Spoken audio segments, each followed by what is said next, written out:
allows for my mind to run around with my ear up to the ground. I'm searching to behold the stories that I told when my back is to the world that was smiling when I turned.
Et bonjour tout le monde et bienvenue sur les congrès de futurologie 55e édition de l'émission de Radio Canu. 102.2, la plus rebelle des radios. Oh, c'est beau. Émission proposée par l'équipe de programmation du festival Les Intergalactiques. Et aujourd'hui, nous recevons à la fois un ami, à la fois un vidéaste que nous admirons et à la fois un simple homme.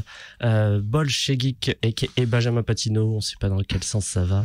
Oh, Benjamin, c'est bien. Benjamin de la chaîne Bolchegeek. De la chaîne, ouais. Tout à fait.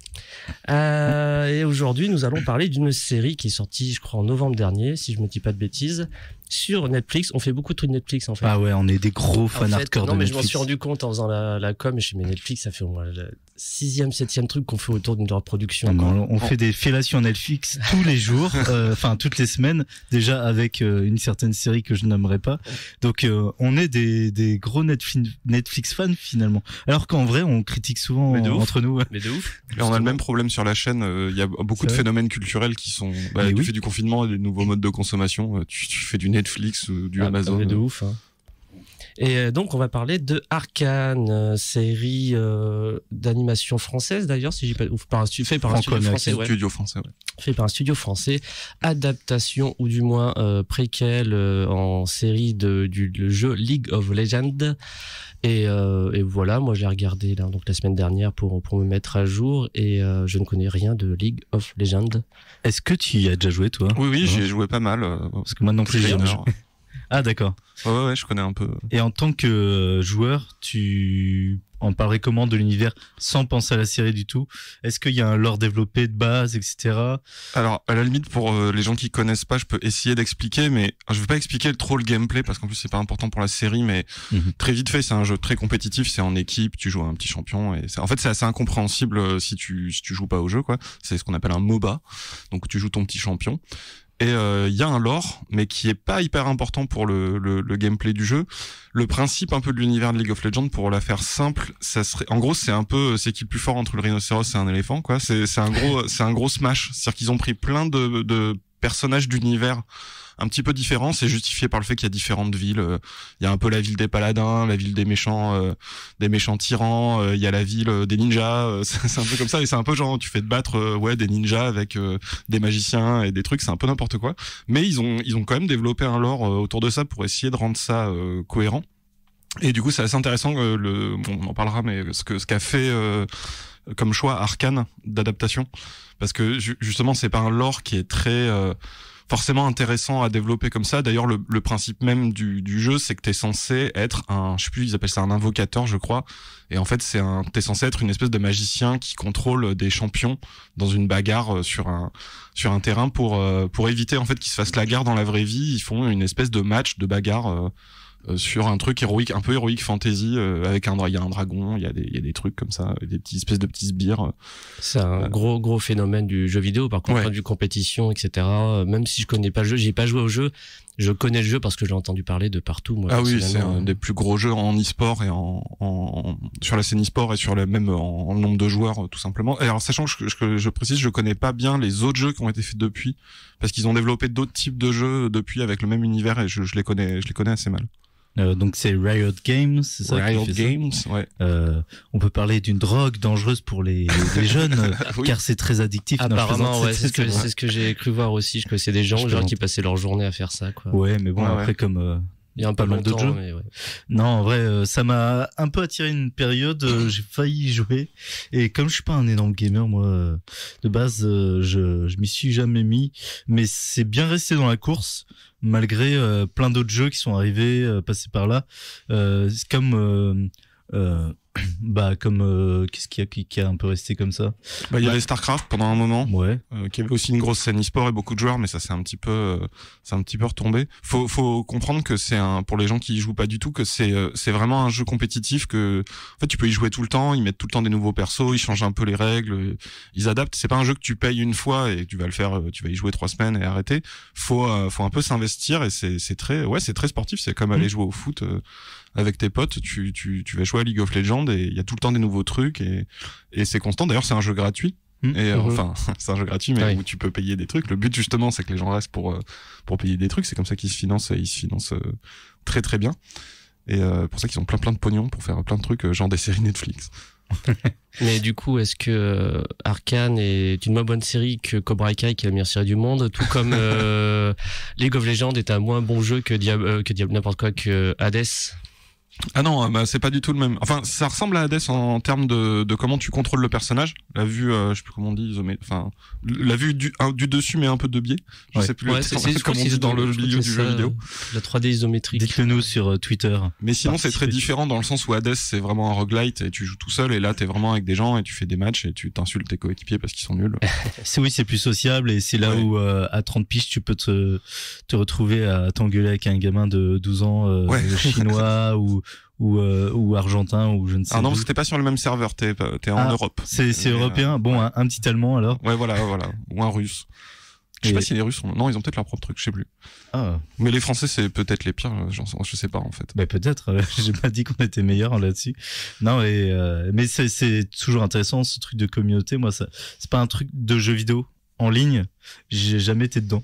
Donc je vois ça via des potes, et ça m'a toujours un peu amusé, mais ça a l'air de créer des liens assez forts des fois, des niveaux communauté, etc. Enfin bref, LOL, ça a l'air d'être une communauté assez importante, quoi. Ah oui, complètement, ouais. Et mais d'ailleurs, je serais curieux de voir les gens qui ont vu Arcane et qui se sont dit ouais, j'ai trop envie de jouer à ça, parce qu'ils vont arriver dans un truc, ils vont juste rien comprendre. C'est hyper dur de comprendre le gameplay. Tout est très compliqué en fait. Et d'ailleurs, juste faites le test, vous lancez un match de League of Legends, vous regardez juste un match genre e-sportif de haut niveau, vous allez rien comprendre si vous connaissez que la série, parce qu'en fait le lore a assez peu d'impact. Enfin, le lore, tout l'univers autour, c'est pas vraiment ce qui est important pour comprendre le jeu. Et je pense qu'il y a des gens qui ont dû avoir des soirées assez spéciales en lançant le jeu pour découvrir après avoir regardé la série, quoi. En tout cas, c'est la série que personne n'attendait, clairement, parce que quand ça a été lancé, adaptation, préquel, histoire, truc série tiré de League of Legends, pour une personne comme moi, c'était en mode bon, d'accord, je m'en foutais un peu jusqu'à que Nico me dise regarde ça, quoi. Parce qu'il fallait faire l'émission, ces trucs, personne n'attendait ça, et finalement les retours sont assez ouf. Tout le monde a l'air vraiment d'adorer cette série. Peut-être pas tout le monde, mais c'est un consensus un peu général. Mais même les fans de League of Legends ont l'air de, en tout cas à la base, de s'en foutre un peu. Ils attendaient pas ça, ils le demandaient pas spécialement, quoi. Alors je sais pas trop, parce que je suis pas non plus dans la communauté. Je joue avec mes potes, mais je suis pas forcément tout ce qui se passe autour. Il y a quand même un truc. C'est comme la série adaptée d'un jeu où en fait c'est comme dans la continuité de choses qui ont été faites avant, depuis depuis quelques années par Riot Games, où en gros ils ont essayé de développer toute une création un peu artistique autour de ça. Et d'ailleurs les gens qui ont fait Arcane en fait sont les gens qui s'occupaient de ces trucs là, parce que en fait quand ils sortaient un nouveau perso, qu'il y avait un événement, un truc, un machin, ils ont eu tendance au bout d'un moment au lieu de juste dire regardez le nouveau perso, c'est un pirate, il est trop marrant, à faire genre un petit clip musical. c'est notamment le cas du personnage de Jinx, qui est un personnage de la série, qui est arrivé avec un clip musical qui déboîte. Genre vraiment, c'est le même studio, je crois, qui fait le truc. Et ils ont développé ce truc-là très premier degré. Genre vraiment, on va vraiment faire des beaux courts-métrages. Ils avaient fait un truc genre sur Amumu, qui est un personnage du jeu, qui est une petite momie. Ils avaient juste fait un clip avec une musique super chouette. Et c'est super beau. C'est un vrai beau clip d'animation et qui est censé un peu enrober un peu le jeu et donner aux gens envie de venir dans cet univers-là, quoi. Donc il y a quand même une continuité avec la série qui est que c'est vraiment l'héritière de tout ce développement de l'univers et de l'esthétique du jeu. Alors pour développer un peu le lore univers terrien TR 2022 2021, je lisais un article du Monde et apparemment donc c'est un gars de chez Riot qui cherchait un studio et il se baladait, il cherchait sur internet et il est tombé sur un petit clip de musique. Donc c'est un studio qui existe depuis 2009, mais vraiment avant. En plus, si on bosse en animation, de mon côté, j'ai jamais entendu parler de ce studio. Je pense que toi, t'aimes bien l'animation et je aussi, je pense. Oui. Peut-être. Et vous aviez entendu parler de ce studio de votre côté? Non, après, je suis pas connaisseur du tout du monde de l'animation. Mais j'ai l'impression qu'il émerge vraiment avec ça. Oui, je crois. Ouais. Et donc ils sont tombés sur un clip de musique français, donc de studio, etc. Et c'est à partir de ça qu'ils ont commencé leur collaboration, qui n'aboutit pas à rien, puisque c'est quand même la création, la fabrication de l'animation d'une série Netflix pour un des plus gros jeux vidéo actuels, quoi. Donc c'est assez fou de quoi c'est parti.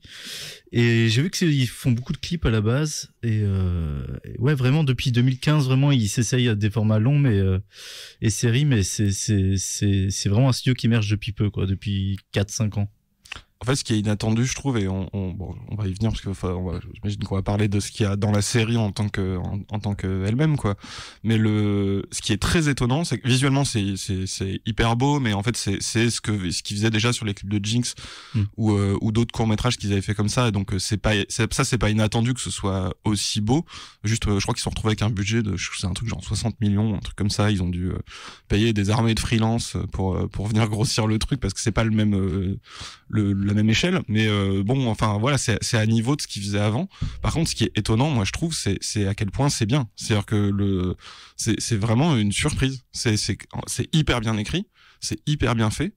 Et ça c'est étonnant parce que les clips, dans les clips tu trouvais déjà ce truc ils prenaient quand même un peu leur univers au sérieux et ils voyaient l'intérêt que ça pouvait avoir.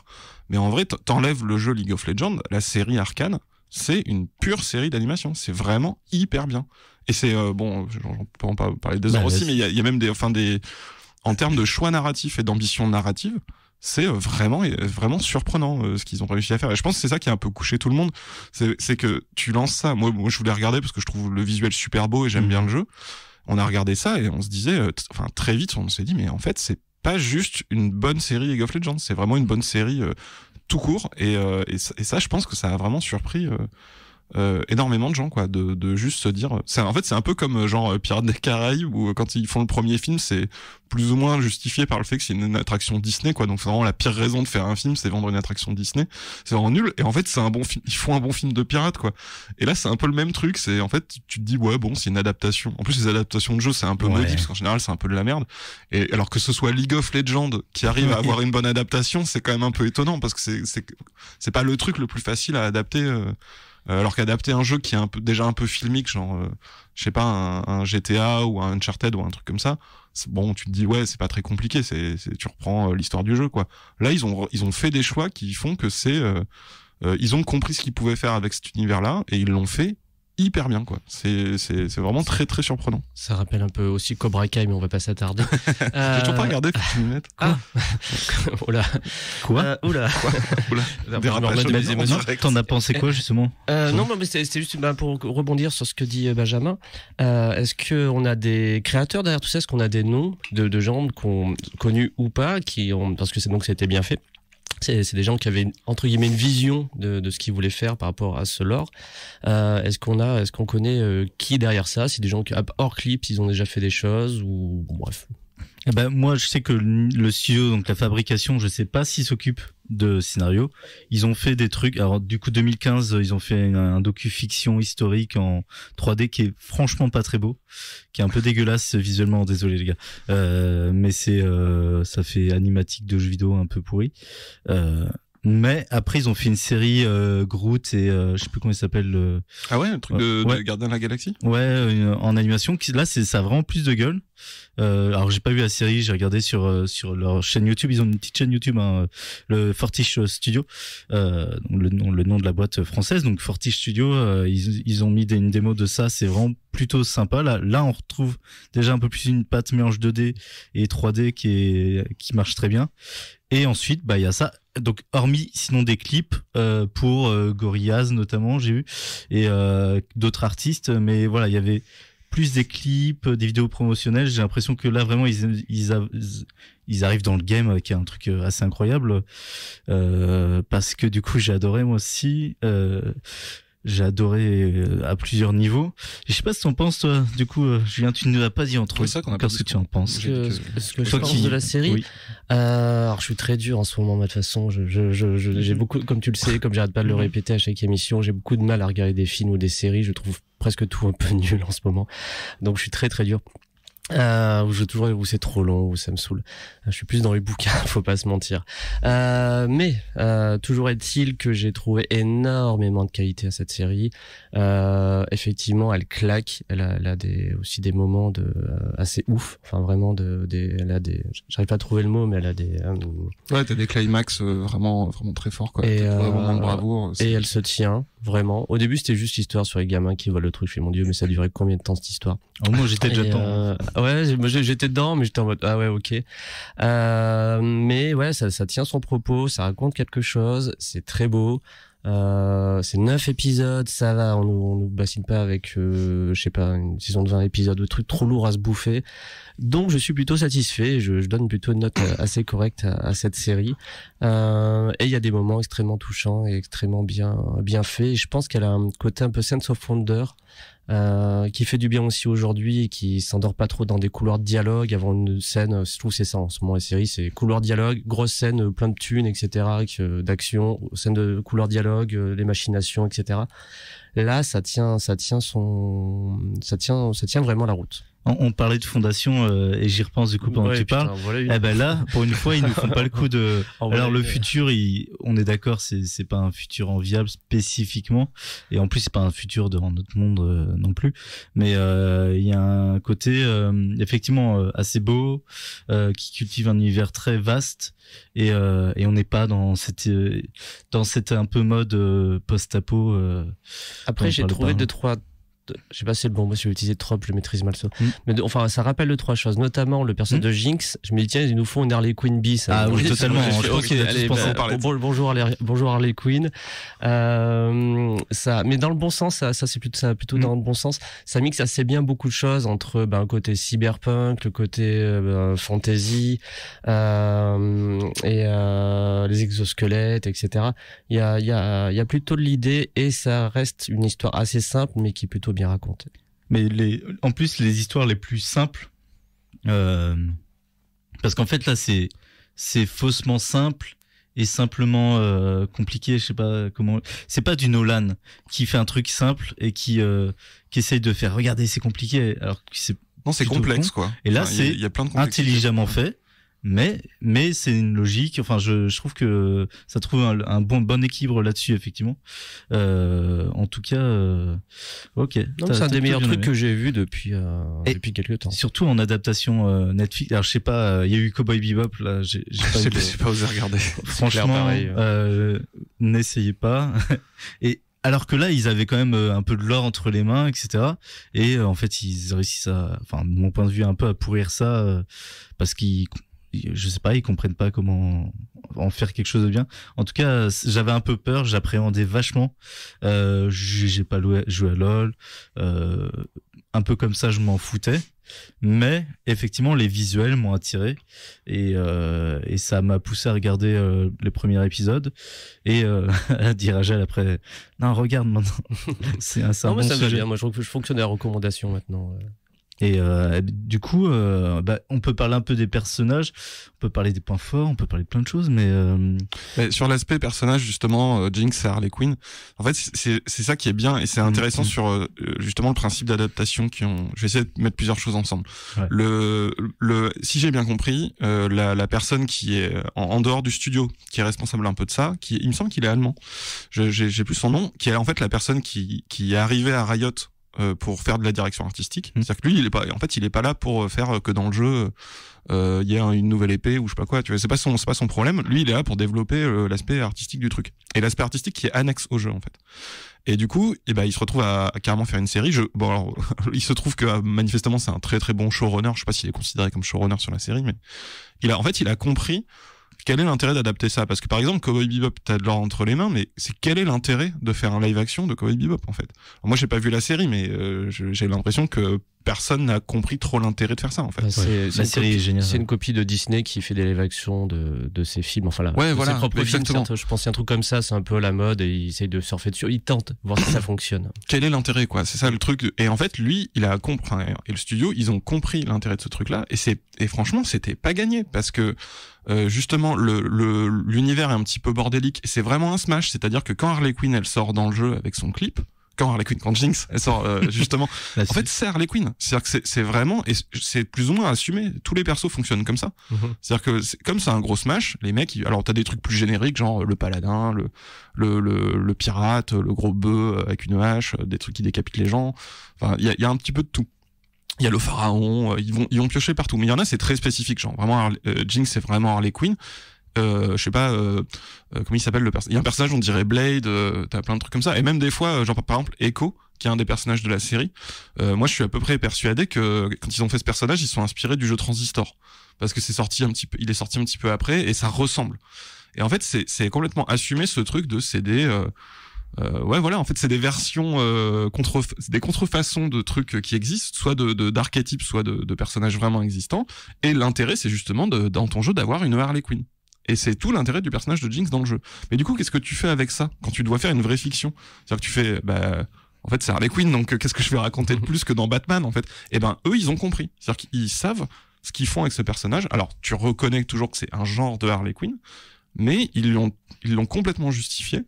Et maintenant, c'est Jinx. Je pense que pour plein de gens, notamment une génération, c'est vraiment un personnage marquant. Et ça me fait penser à The Authority quand tu racontes ça. Oui. On prend des modèles et en fait on en fait quelque chose on sait que ils sont tirés de ces modèles-là, mais on en fait autre chose. En tout cas au niveau donc là c'est pas, parce que dans The Authority il y a aussi le côté des constructions de personnages un peu iconiques, etc. Là il y a pas vraiment ça, mais ce que je trouve intéressant avec Powder, Jinx, etc. c'est que c'est une sorte de Harley Quinn, ok, mais ils arrivent à construire une histoire qui est tout autre, et une psychologie totalement différente en fait. Et ce qu'on en garde, c'est une femme assez jeune avec une coiffure. Enfin, il y a en fait, un tu côté compares visuel avec celle des films, tu vois. Enfin, genre Margot Robbie, elle est très bien, mais genre Suicide Squad, quoi, surtout le premier. Elle en est fait, plate. C'est nul. C'est juste, elle est folle. Waouh, super. Elle est faux folle. Tu vois, c'est vraiment du Skyblog nul c'est une meuf un peu faux folle. Alors que là, ils ont compris tout l'intérêt d'un personnage comme Harley Quinn, quoi. Oui, et effectivement, Harley Quinn dans les Suicide Squad, il travaille pas du tout ou très mal sa psychologie, et c'est un personnage qui est vraiment basé sur je suis un peu folle et c'est tout. Et mon gars, en plus je déteste ce couple là, Harley Quinn et Joker dans Suicide Squad. Je trouve que j'en attendais quelque chose et j'ai trouvé ça raté et pas intéressant. Et bon, bref, il y a un an nous regardions le long métrage de Snyder, Snyder Cut. un peu moins d'un an, un peu plus d'un an, on était chez Benjamin de faire ça, pour se souvenir d'ailleurs. Et comment, voilà, Justice League aussi, ils ont de l'or entre les mains au point de vue narratif, et on s'en fout un peu de leur personnage.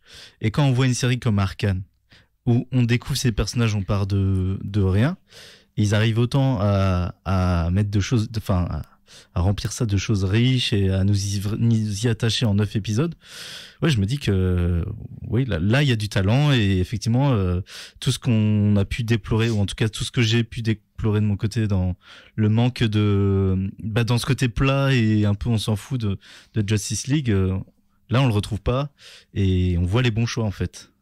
Ouais, et t'as même moi c'est ça qui m'a surpris, c'est qu'en fait ils réussissent des trucs alors qu'ils sortent un peu de nulle part. C'est-à-dire que c'est, comme tu dis, c'est un studio qui faisait des clips, c'est adapté d'un jeu dont voilà l'univers, bon, est-ce qu'il est vraiment fait pour être adapté? Le mec c'est juste un directeur artistique de chez Riot qui est là. Et en fait ils arrivent à faire mieux des trucs que personne n'arrive à faire d'habitude. Genre adapter un jeu vidéo, généralement c'est assez raté. Par exemple, un truc tout bête, parce que je veux le placer, mais moi un truc ils ont réussi du steampunk, qui est un truc que tout le monde foire. C'est-à-dire que vraiment le steampunk, c'est vraiment petite dédicace à Raphaël Colson, parce que je sais qu'on est un peu d'accord là-dessus, mais le steampunk, en fait, c'est un genre de science-fiction. Alors bon, pour ceux qui connaissent pas, en fait, c'est le truc avec la vapeur. Le steam, c'est la vapeur, et c'est en gros c'est du rétro-futurisme, c'est de la rétro-science-fiction victorienne, c'est-à-dire à une époque début industriel, tel qu'on imaginait le futur à ce moment-là. Et en fait, le steampunk, c'est un genre qui a du potentiel, mais en fait, qui a pas vraiment d'œuvre majeure. Après, et quand je précise steampunk, justement, j'écarte par exemple les œuvres majeures type Jules Verne ou des délires comme ça. Parce qu'en fait, justement, Jules Verne, en fait, il le fait à cette époque-là. C'est-à-dire que lui, il dit, le futur, ce sera ça. C'est de la SF de son époque. Ce que j'entends là par steampunk, c'est revenir justement en rétrofuturisme à ce type de science-fiction-là. D'ailleurs, dans un univers qui est censé être plutôt merveilleux, qui est celui de League of Legends, mais où il y a cet aspect steampunk dans une ville, enfin deux, parce que c'est Zone et Piltover, c'est deux villes en une. Mais en fait, ils se sont centrés là-dessus. Ils se sont dit, qu'est-ce qui est intéressant? On va pas faire la ville des chevaliers. On voit d'autres trucs, notamment on voit Noxus, mais c'est intégré en centrant tout sur Piltover. Et ils ont compris l'intérêt du steampunk, qui est que c'est le début de la révolution industrielle. Donc ces technologies, elles ont un sens. C'est une époque où on croit au progrès technique. Et ils ont compris tout l'intérêt en fait de ce truc-là, l'aspect politique aussi, l'aspect classe, parce que c'est le début de la révolution industrielle. Donc ils ont tout mis ce qu'il fallait dedans, alors que personne n'y arrive jamais, alors à part tu vois, genre Steam Boy de Otomo qui avait tout compris, ou la Ligue des Gentlemen Extraordinaires qui a une forme un petit peu de le film, bien sûr le film, oui, non, je parle de la BD, évidemment, d'Alan Moore. En fait, il y a quelques œuvres comme ça qui ont réussi, et sinon, en gros, le steampunk, c'est juste une esthétique pour faire des cosplays en convention avec toujours les mêmes Google Glass et tout. Alors c'est très bien, c'est les gens qui sont passionnés par ça, mais c'est une esthétique très un peu dépolitisée, un peu sans vraiment littérature énorme derrière. Enfin, en tout cas, pas au niveau du potentiel qu'elle pourrait avoir. Et là, eux, ils ont tout compris, quoi. Ils ont tout compris le steampunk, alors que personne n'y arrive jamais. Et ça fait, c'est des choix narratifs. Et notamment le choix d'avoir, par exemple, viré cette histoire de, en fait, on envoie des champions dans une espèce de champ de bataille avec des invocateurs. Ils l'ont viré, ça. Peut-être qu'ils y viendront, mais en fait, ils se sont dit, ça, c'est pas intéressant narrativement. Foutre toutes les villes en même temps, c'est un peu bordélique. Ils se sont dit, on va se centrer sur la ville steampunk. Ils ont fait que des bons choix comme ça. Le fait qu'il n'y ait pas trop de persos non plus, il y en a beaucoup, mais dans le jeu, je sais même pas à combien on en est de persos, c'est n'importe quoi, il y en a dans tous les sens. Et là ils se sont limités à certains, ils se sont dit ok, comment ils interagissent entre eux, qu'est-ce qu'on fait. Un truc tout bête aussi, je finis là-dessus, mais par exemple la relation entre Vi et Caitlyn, en fait, qui sont deux personnages de Piltover dans le jeu. Il me semble, alors peut-être les gens me corrigeront si je dis des bêtises, mais il me semble que le fait qu'il y ait une romance entre elles est plutôt un chip de fans. C'est-à-dire que c'est dans le jeu, je crois que c'est pas spécialement précisé. C'est juste que les gens se sont dit elles iraient bien ensemble. Il y a une dynamique qui marchait, quoi. Et en plus dans les jeux vidéo, il y a quand même une frilosité. Maintenant ça commence à changer, mais il y a une frilosité à montrer des personnages comme étant homosexuels ou n'importe. Maintenant, ils commencent à l'assumer, mais en général, ils le laissent de manière assez implicite. Et là, en fait, ils ont repris ce truc que les fans avaient un petit peu kiffé, un petit peu la dynamique que les fans avaient trouvé intéressante là-dedans, et ils l'assument. Alors on pourrait dire qu'ils l'assument pas complètement parce qu'il y a pas, ça va pas non plus jusqu'à des scènes il y a pas de scène de baiser par exemple ou des choses comme ça, mais la relation entre les deux personnages est complètement traitée comme une romance, vraiment de bout en bout. Et tu vois, c'est des trucs ils ont chopé avec la matière qu'ils avaient, qui était un jeu compétitif et une communauté de fans et tout un univers de bac à sable, et ils ont pioché que les bons outils dans ce truc et tous ceux qui étaient intéressants, quoi. Est-ce qu'on a une musique de milieu d'émission?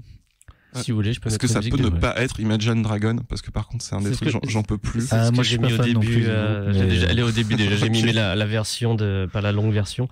Et ben je peux chercher ça, mais bon je non mais Imagine Dragon. On était pris dans ce que tu disais. La BO. Je l'ai mis. Il y a une musique League of Legends. Tu peux mettre Jinx. Il y a un truc. La musique, le clip Jinx. Je sais plus le nom de l'artiste, mais c'est Jinx le clip.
La musique de Jinxed, Get Jinxed, officielle musique vidéo League of Legends, qui présentait donc le personnage et que j'ai pu donc découvrir en même temps sur les internets.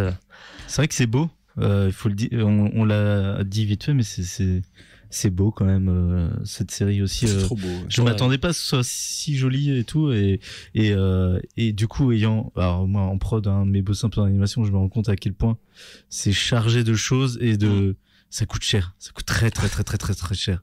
C'est vraiment, et puis même, il y a pas beaucoup de personnages, mais il y en a déjà beaucoup. Chaque personnage coûte beaucoup, etc. Je trouve tu vois le pognon, mais c'est beau. Il y a tout un soin, je trouve, qui est notamment mis pour qu'on voit de la 3D sans que ce soit vraiment de la 3D, en fait, pour un peu la casser avec des effets, justement, un petit peu 2D, et il y a une vraie patte qui est derrière ces choix-là, et ça se sent, ouais. C'est très à la mode depuis Spider-Man, j'oublie le nom. Into the Multiverse. Into the Spider-Verse. Ouais, qui est évidemment une claque, dans l'animation, et qui a été une claque dans le milieu, aussi, et je crois que ça joue aussi. Alors, ce studio était déjà un peu sur le coup dans ce délire-là, ça se voyait donc dans la série que je disais, mais ouais, ça c'est beau, quoi. Ouais, c'est beau, et puis il y a tout le temps de l'ambition, je trouve. Tu vois, en plus, parce que la structure, c'est qu'il y a, je crois que c'est 3 fois 3 épisodes, ça fait 9 en tout, et il y a des ellipses entre les arcs narratifs, et en fait, t'as jamais 2 fois la même scène, quoi. C'est vraiment, en animation, ça doit être une plaie parce que par exemple entre le premier arc et le deuxième, il se passe plein d'années et en fait t'as une nouvelle technologie qui arrive et tu vois donc en fait la ville a changé. À l'épisode 4 c'est déjà plus la même. Ouais. Genre Zone c'est devenu ils partent dans un délire un peu cyberpunk justement plutôt avec t'as des néons, ils mettent de la grosse dance, les gens sont lookés comme des punks et tout et tu vois tu te dis putain mais genre vous pouviez pas rester sur l'esthétique du premier, non il fallait carrément tout renouveler au bout de 4 épisodes. Et il y a pas deux scènes d'action qui se ressemblent. Ouais. Enfin, c'est vraiment très très fort à ce niveau-là aussi, quoi. D'ailleurs, ils aiment bien aussi mettre des petits moments de ralenti. On sent ils sont un peu fans de Snyder sur ça. J'ai senti une petite inspiration Snyder. Et c'est moins chiant que dans Justice League. En fait, je crois je sais plus si on avait parlé mais dans Justice League, ça m'a vraiment fatigué les ralentis que je trouvais cool à dos. De Snyder. Alors je sais pas si c'est moi qui ai vieilli, je suis devenu encore plus un vieux con, un vieux boomer, ou juste que il en a surabusé, mais j'ai l'impression on va pas rentrer là-dedans. En tout cas, on voulait parler du côté narratif. Ouais. Et c'est vrai que c'est le point fort c'est même avec le visuel, je trouve que c'est un des trucs les plus, tu l'as dit, surprenants et les plus réussis dans cette série. Qu'est-ce que ça t'y réussit? Ouais. Moi, mon truc un peu là-dessus, c'est de dire, parce que c'est vraiment comme ça que je l'ai ressenti, en tant que justement joueur de LoL qui se disait, ouais, c'est cool, je vais regarder un truc de LoL, quoi. C'est que il y a vraiment, je pense, des détails qui montrent que les gens qui ont fait ça sont des gens qui réfléchissent et qui sont ambitieux et qui veulent pas ils prennent jamais le choix de la facilité. Et je vais essayer, alors, sans trop spoiler, je vais essayer de quand même pas trop spoiler pour les gens, mais par exemple, moi j'ai vraiment capté ça à la fin du premier arc. Donc c'est en fait qui est l'arc de leur enfance. Il y a une séquence où en fait un personnage, bon je vais essayer de pas spoiler, il y a un personnage qui en voulant bien faire fait de la merde et en fait les conséquences de ça sont tragiques. C'est-à-dire que c'est vraiment, et c'est un enfant le personnage et tu comprends complètement que ce qu'il fait à ce moment-là et juste ça tourne mal en fait parce que des fois tu fais des trucs bien intentionnés, tu comprends pourquoi il fait ça ce personnage. Mais ça a des conséquences hyper dures. Et d'ailleurs, ça m'a fait rire parce que j'avais des potes qui me demandaient alors elle est bien mes potes qui jouent à LoL, alors Sam, coucou notamment, et Pascal, mais qui étaient là, qui ont des enfants, et qui disaient genre alors du coup c'est bien la série LoL, je peux regarder avec les petits. Et moi j'étais là non, mais trop pas, parce qu'en fait c'est quand même assez violent. Et bon après c'est pas gore ni rien, mais genre c'est dur quoi. Ouais. Les personnages il leur arrive des trucs, mais c'est genre c'est déprimant de ouf. À la fin du premier arc, on a quelques morts de personnages auxquels on s'attend pas, et tu dis, et vu qu'on est en mode format série, que Disney nous habitue à plein de choses, ils vont revenir, ou genre ils sont blessés, non, ils sont morts. Non, ils leur arrivent que morts, des merdes, quoi. Moi aussi, j'ai pensé ça à des épisodes, je me suis dit, il va revenir. Non. Non, ok, mais c'est vrai, c'est comme ça, en fait. Ah ouais, et t'as plein de moments comme ça, genre il y en a un pareil sans trop spoiler, mais ça je trouve que c'est génial, et c'est là où tu vois qu'ils peuvent pas, ils se contentent jamais dans cette série de faire le choix évident. T'as une scène où deux personnages en fait qui sont des champions du jeu ont leurs armes et en gros leur pouvoir du jeu. Donc ce que tu dois faire à ce moment-là, c'est faire une scène iconique d'action où ils utilisent leur truc du jeu. Tu vois, c'est quasiment textuellement les sorts qu'ils ont dans le jeu qu'ils font dans ces séquences-là. Ils font une séquence hyper cool avec une musique cool où ils tapent sur des sbires et sur des espèces de mecs qui sont là pour se faire défoncer quoi. Et la scène est ultra cool et ultra iconique, donc c'était la chose à faire. Et cette scène se finit sur alors micro spoiler, je vais pas dire exactement les personnages et tout, mais sur un des personnages qui fume un gosse. Ouais. Un peu involontairement, et dans des moments comme ça, je me dis mais en fait ils sont trop forts parce que ils auraient pu se contenter de faire la scène que tout le monde voulait, c'est-à-dire la scène cool où ils utilisent leur pouvoir et ils font des trucs stylés avec, mais ils te la terminent en faisant un truc genre en fait c'était pas si cool parce que ce qu'ils sont en train de faire là c'est pas cool. Et ce qui est génial, c'est que c'est pas du tout gratuit. Ah non. C'est ce personnage fait ça, il lui arrive ça à ce moment-là pour une raison qui est travaillée depuis le début de la série et qui a une trame. Enfin c'est vraiment, en plus d'être fort, c'est très logique et toute la série construit les personnages tous les plus importants, mais même d'autres plus secondaires.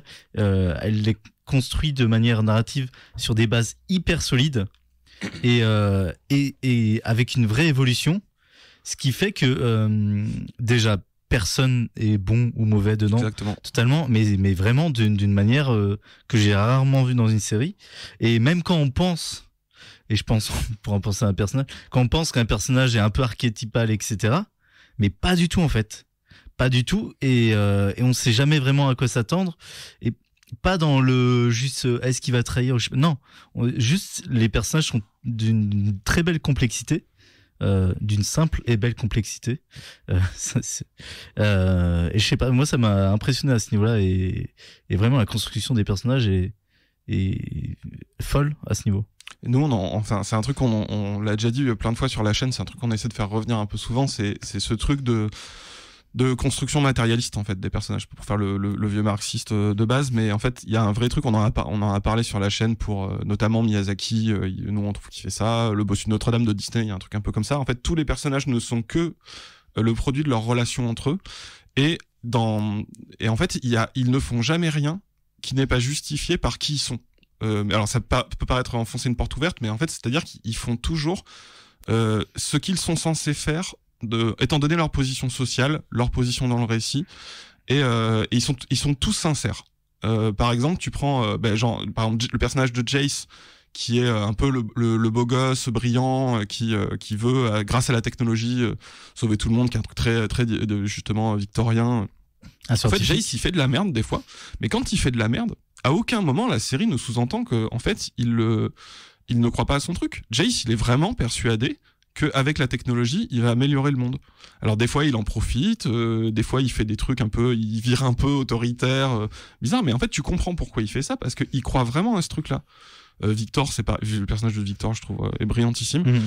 Ou même Silco, qui est un peu l'antagoniste de la série. Alors nous, en plus, j'ai écrit un bouquin dessus, et on avait adapté d'une vidéo qu'on avait faite, qui s'appelait Syndrome Magneto. C'est-à-dire que c'est typiquement ce que nous, on appelle un syndrome Magneto, c'est-à-dire, c'est un méchant qui en fait a un objectif politique qui dans sa tête est d'améliorer le monde ou de régler une injustice. Qui dans la série, c'est cette histoire de lutte de classe entre le quartier bas et le quartier haut, entre Zone et Piltover. Et en fait, Silco, qui est vraiment une ordure, vraiment dans la série, il peut tuer des gosses, c'est pas un problème pour lui. Lui, il le fera volontairement. Mais en fait, il est jamais gratuitement cruel, et il fait tout pour son objectif politique. Ça l'amuse pas du tout. Il y a une scène où carrément il menace un mec en menaçant la vie de sa gamine en fait. Et c'est une scène où vraiment il est odieux, en plus il est un peu maladif et tout, c'est vraiment un gros méchant quoi. Mais en fait c'est hyper logique qu'il fasse ça. Et parce que en fait c'est concret, et il sait ce que ça va lui apporter et pourquoi il le fait. T'as jamais une scène où en fait il va faire un truc cruel pour montrer que c'est le méchant. Il fait toujours des trucs cruels dans le but qu'il veut atteindre. Et en plus, ce qui est excellent, je trouve, dans la série, c'est que ça marche. C'est-à-dire qu'en fait, Silco, il est réellement compétent. Et sa stratégie, il y a une opposition en plus un peu Xavier Magneto avec un autre personnage qui est censé être le mec qui a un peu abandonné tous les trucs moralement contestables de leur combat. Et Silco, elle dit non, moi je veux défendre les gens de Zone, donc je suis prêt à faire des saloperies. Et en fait ça marche quoi, c'est-à-dire qu'il obtient vraiment des choses grâce à ça. Et la série dit pas ah là là finalement tu ne vaux pas mieux qu'eux et tu vas perdre à cause de ça. Non, en fait il se passe des choses très concrètes dans la série qui sont du fait de l'action de Silco, et qui ne justifie jamais moralement ce qu'il fait parce que c'est vraiment une saloperie, mais qui fait que tu comprends pourquoi il continue et tu comprends pourquoi il fait ça. Ouais, est-ce que c'est plus un méchant que justement que les conseillers? Est-ce qu'il est plus mauvais qu'eux? Franchement, au regard de la série, vraiment, je peux même pas trancher là-dessus. Et puis même, ce qui est fou, et on peut pas spoiler, mais c'est les décisions politiques qui sont prises par rapport à Silco, que j'aurais jamais cru prises, et avec tout ce que ça peut avoir de tragique sur la suite des événements. Putain, c'est dur d'être évasif, mais je pense que tu comprends je pense que vous comprenez ce que je veux dire, ceux qui ont vu la série. Mais puis surtout, je suis désolé, mais à la fin de la série, je me suis attaché à Silco, et comme à plein d'autres personnages, mais en peu de scènes, mais c'est d'une manière tellement forte, comme Echo, on le voit très peu, mais sa scène de retrouvailles est vraiment vraiment touchante, et il y a plein de moments comme ça où ça tape vraiment très juste au niveau narratif. Et puis bon, la réalisation est à la hauteur évidemment aussi dans la série. Je sais pas comment, toi qui as bossé dans l'animation, je sais pas comment on doit dire ça, mais je trouve que les personnages jouent bien. Enfin, je sais pas comment on l'animation. Pas ça, parce que c'est pas que la voix, c'est et la voix des acteurs et l'animation des personnages. En fait, ils jouent bien, ils sont tout le temps justes. C'est l'animation. Ouais, mais c'est l'animation et la voix off, enfin merde. Oui, le doublage. Le doublage, merci. Ouais. C'est pareil, il y a un soin qui est apporté à ça où les personnages sont toujours sincères et qui fait que par exemple, il y a un truc qui est étonnant par rapport au jeu, c'est que c'est beaucoup moins fun. Enfin si, c'est très fun à regarder Arcane, mais au sens où c'est un peu dur quand même ce qui se passe dans la série et genre Vi par exemple qui est là un peu la boxeuse de la rue et tout, c'est un peu ça le principe, boxeuse steampunk.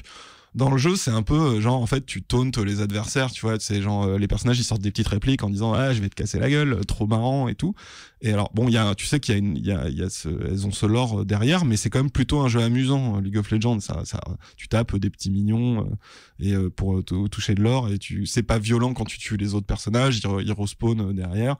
Là, Vi quand elle se bat, mais genre elle est vraiment turbo vénère. Et d'ailleurs sur l'utilisation des ralentis, par exemple, il y a un truc que je trouve qu'ils font un peu mieux que Snyder quand il abuse avec ça, c'est que par exemple genre 300 qui est vraiment le film de accélérer ralenti.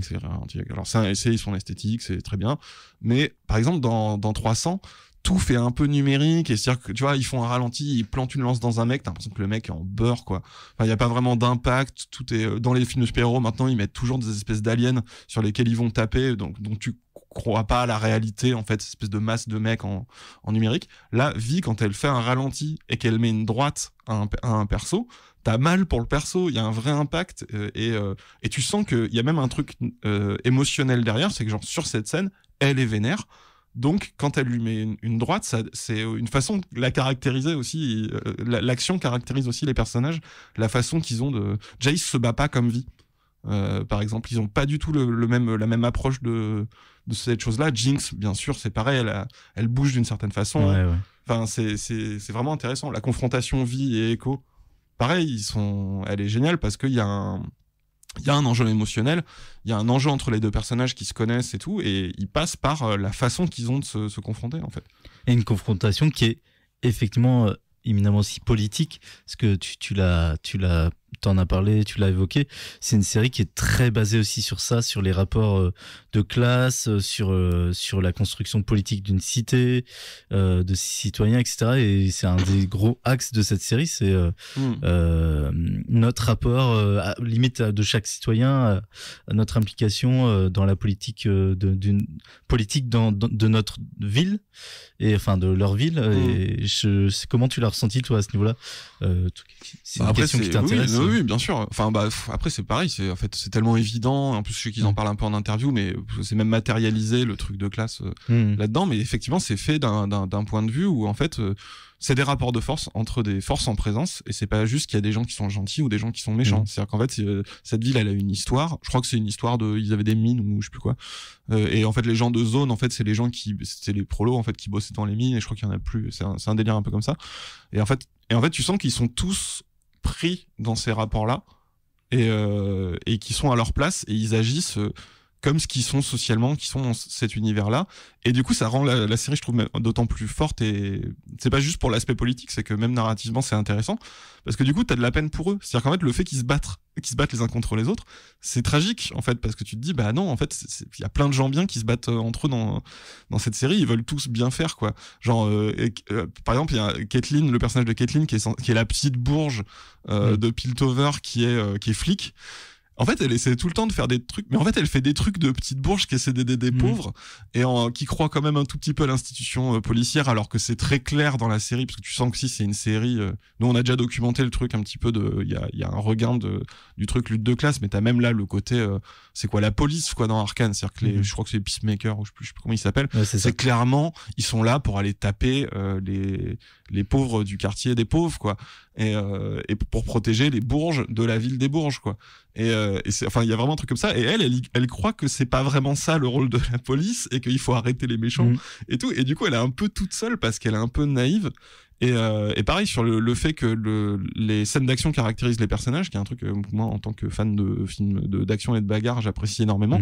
Par exemple là il y a une scène de parcours Enfin, il y en a plusieurs, mais il y en a une où Vi et Caitlyn descendent dans les bas quartiers et c'est une super scène de parcours, c'est très très très beau. Et en fait, ce qui est intéressant, c'est que c'est Vi qui reprend pied dans le quartier et qui, tu vois, qu'elle saute partout, elle passe par tous les passages, elle est hyper forte. Et derrière, il y a Caitlyn qui galère. Et en fait, non seulement la scène est super cool en termes d'action, mais elle est intéressante narrativement parce qu'elle montre que Caitlyn perd pied, elle est dans un endroit qu'elle ne connaît pas et qu'elle ne maîtrise pas. Parce que elle n'a jamais foutu les pieds dans ces quartiers-là, et elle ne peut pas se déplacer tel que Vi le fait via le parcours, qui est une façon de se réapproprier l'univers urbain. Et j'ai l'impression qu'il y a un peu ça tout le temps. Tout est toujours justifié narrativement, en plus d'être juste hyper cool et hyper stylé à regarder, quoi. C'est très bien. Voilà. Bon, oui, est-ce que c'est une série woke? Je suis un peu dithyrambique. C'est woke. De toute façon, tout est woke à partir du moment où il y a des lesbiennes. Maintenant, c'est woke. Ça. Elles ont les cheveux colorés. Elles ont les cheveux colorés. Non. Du coup, moi j'aime bien justement cette ouverture d'esprit de la série. Ça fait super plaisir. Ça va pas forcément dans le sens de putain, c'est caricatural. Des gros fans de jeux vidéo. Je caricature effectivement, mais je veux dire dans les films de jeux vidéo. Les adaptations sont toujours les adaptations offrent toujours une vision un peu prennent les joueurs de jeux vidéo pour des mâles hétéros qui veulent juste des gros seins et de la bagarre un peu bêtement, ce qui est l'erreur souvent commise, ce qui donne souvent des daubes. Et là ils ont compris qu'en fait ils respectent ils respectent leur public. Oui, c'est plus proche de ce qu'est le public, je pense. Et ça fait vraiment plaisir. Tu disais, ça prend vraiment ça fait les bons choix, mais ça fait les bons choix d'une manière si étonnante comme un peu Mad Max avait fait. On est dans une industrie qui produit tellement de produits où on est déçu, où on voit les mêmes choses. Là, ils nous proposent quelque chose à gros budget, d'aussi bien travaillé, sur des aspects souvent négligés, et ça fait vraiment vraiment très plaisir. Il y a même, alors je veux pas dire de bêtises parce que c'est des trucs qui se règlent au judiciaire, mais ce qui est fou, c'est que tu vois une boîte comme Riot Games qui en fait a les mêmes problèmes que toutes les grosses boîtes de jeux vidéo, c'est-à-dire d'environnement de travail toxique, de trucs comme ça, et notamment, si je dis pas de bêtises, ils ont été condamnés pour un traitement désavantageux fait aux employés et eux. Ils ont payé des millions, enfin je sais plus la condamnation qu'ils ont eu pour ces traitements jugés défavorables, c'est le prix d'un épisode de Arcane, quoi. Et tu vois le décalage complet entre une team de créatifs qui a des trucs à dire et qui fait vraiment un peu attention à ce qu'elle raconte et qui se dit c'est peut-être intéressant de mettre ça comme personnage et tout, et qui sont vraiment en gros dans une démarche artistique. Et en fait, qui est fait avec l'argent d'une boîte qui en fait est prise dans les contradictions de l'industrie du jeu vidéo et dans les mauvais réflexes de l'industrie du jeu vidéo. Et en fait, il y a toujours ce paradoxe. Est-ce qu'on est sur du soft power?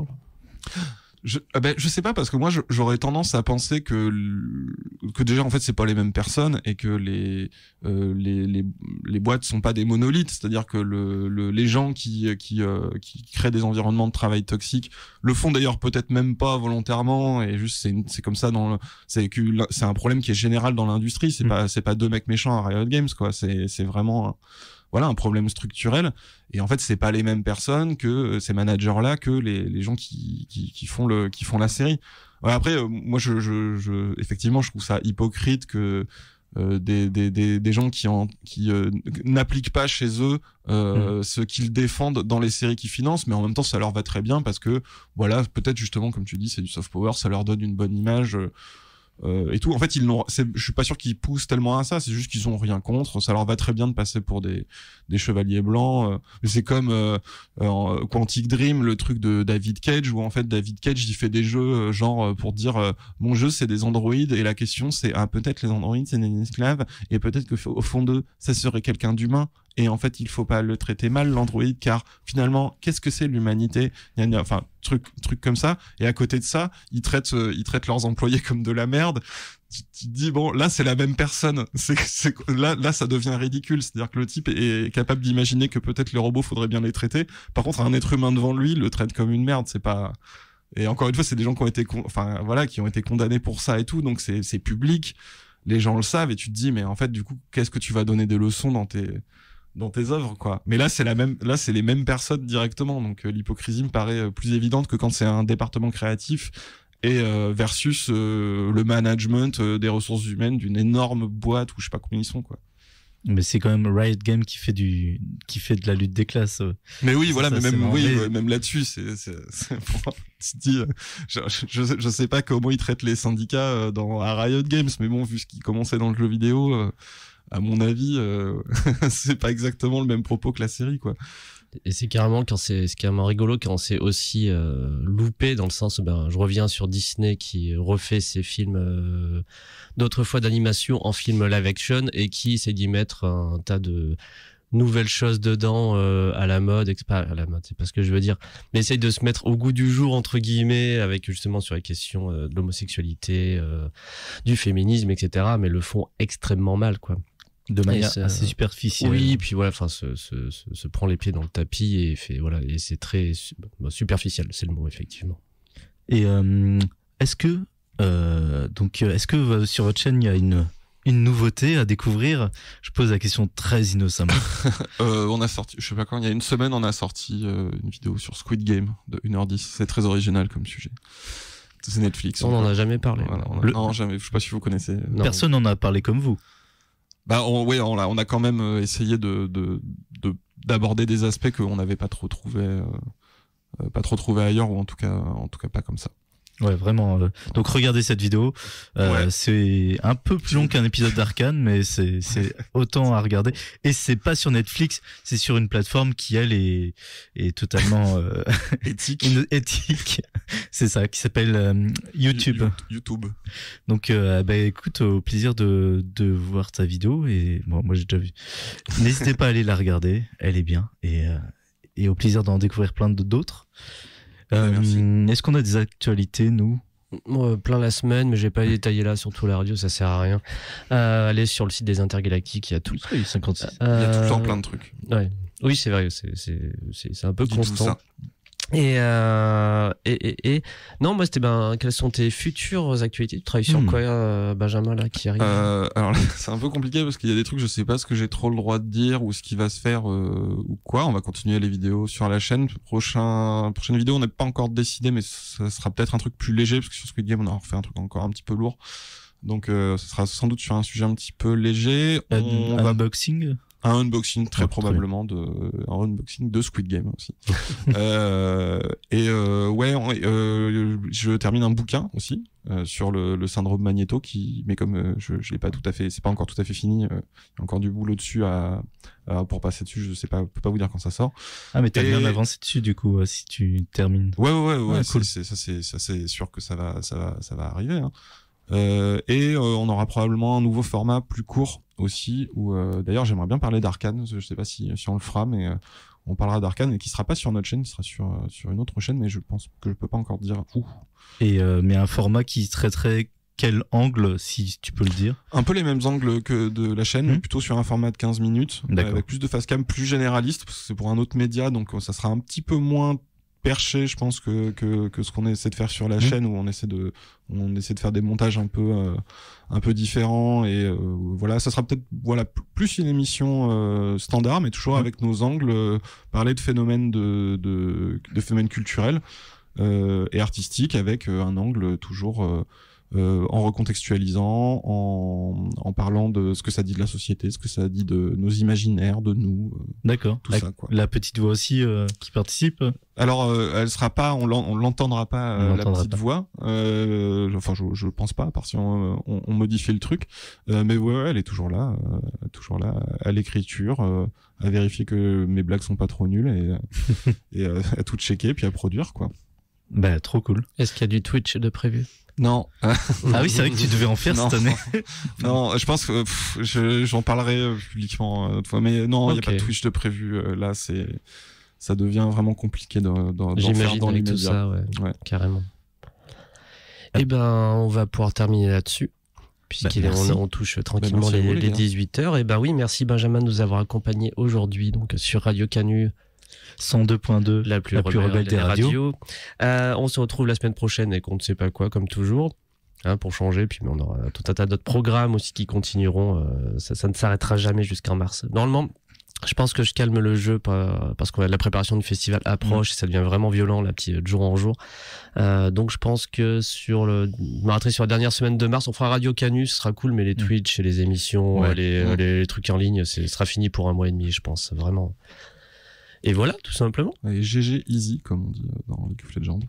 Ça veut dire quoi? Ça veut dire good game et c'était facile de vous battre. Et c'était facile de vous battre. Et c'était c'est ça. C'est un truc qu'il faut pas dire normalement, mais c'est pas très sympa, mais ça me fait rire. Easy, E-Z-I. À la Booba ou pas? Je crois que tu peux l'écrire un peu n'importe comment. C'est vraiment un truc d'un peu de merdeux. C'est marrant. GG Easy. GG Easy. Et allez, on le refait. Allez, hop. Faut aussi bien finir l'émission là-dessus. Notre fanbase attend que ça. On est sur Radio Canus, 102.2, la plus rebelle des radios. KDA, should we show them how we do it every day?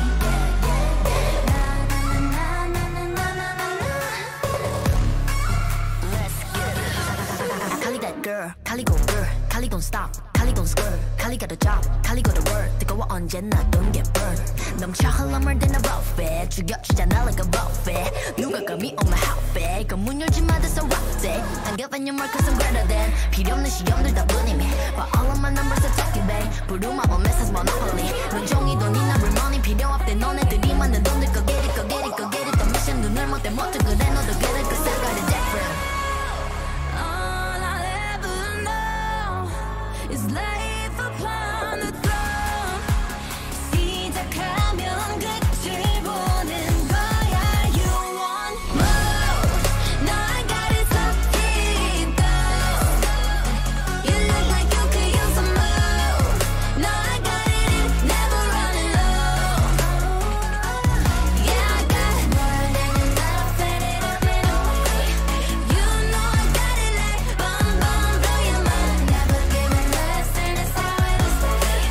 You know I got it like all day, all the time. When I go, it's for gold, get it cool, but I'm cold. I don't fit in the mold, I'm a rebel. I don't do what you say, making moves, I don't wait while I smile in your face. I got different DNA. What's higher than the top? That's me. Come take a look before falling at my feet. 조용히 몸을 숙여봐. So take a look, 나를 기억해요, queen. All I'll ever know is life upon the throne. 시작하면 끝을 보는 거야. You want more? No, I got it so deep down. You look like you could use some more. No, I got it, never running low. Yeah, I got more than enough, let it up and away. You know I got it like bum bum, blow your mind. Never giving less, and it's how it'll stay. You know I got it like all day, all the time. Way out，感觉犹如海浪的微浪，不断往前，oh you never way down。This is how I do it every day。Wow wow，这一路上的奇迹都记住了你的每一个瞬间。